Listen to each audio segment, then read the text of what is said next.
Worldwide, 30% of food is lost or wasted. This averages out to 614 kilocalories per person every single day, about the same as 10 medium eggs or 21 large carrots. But wait, what does this have to do with climate change?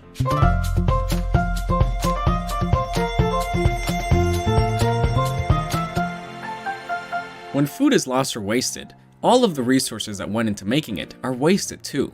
Globally, this accounts for 1.4 billion hectares of wasted land and 250 kilometers cubed of wasted water every year. That's a land area larger than Canada and India put together, and enough water to fill up 100 million Olympic-sized swimming pools. What's more, food loss and waste are responsible for 8 to 10% of global greenhouse gas emissions. These emissions not only come from the production and transportation of the wasted food, but they also come directly from the rotting food itself, when it is broken down by microorganisms. Despite all this waste, in 2019, nearly 1 in 10 people around the world were exposed to severe food insecurity. Reducing food loss and waste by just 50% would provide enough food to feed all of these people, and then some. Although food losses occur at all stages of the food supply chain, their main cause varies between different countries. In wealthier countries, more than 40% of food loss and waste occur at the retail and consumer stage, largely due to consumer behavior and food supply exceeding demand. Food losses in lower-income countries mostly occur earlier in the supply chain, due to poor harvesting techniques, insufficient storage and cooling facilities, and a lack of infrastructure for food transport and marketing. So, what can we do to reduce all of this food loss and waste? One of the biggest causes of food loss in lower income countries is storage. If food is left somewhere that is too hot or too damp, it can easily spoil or rot.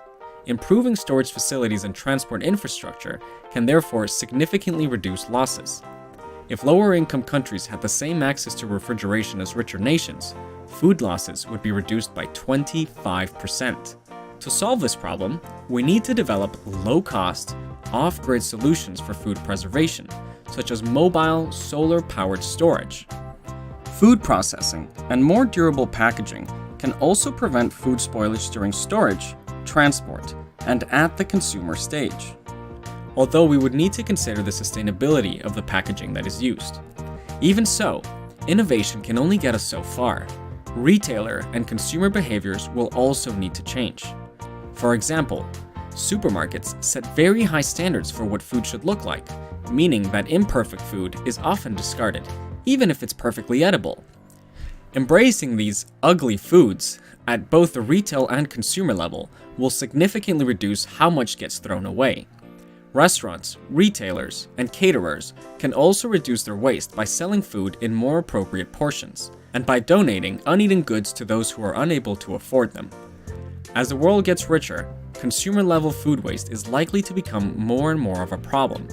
Therefore, it is vital that people are aware of the impacts of food waste and what they can do to make a difference.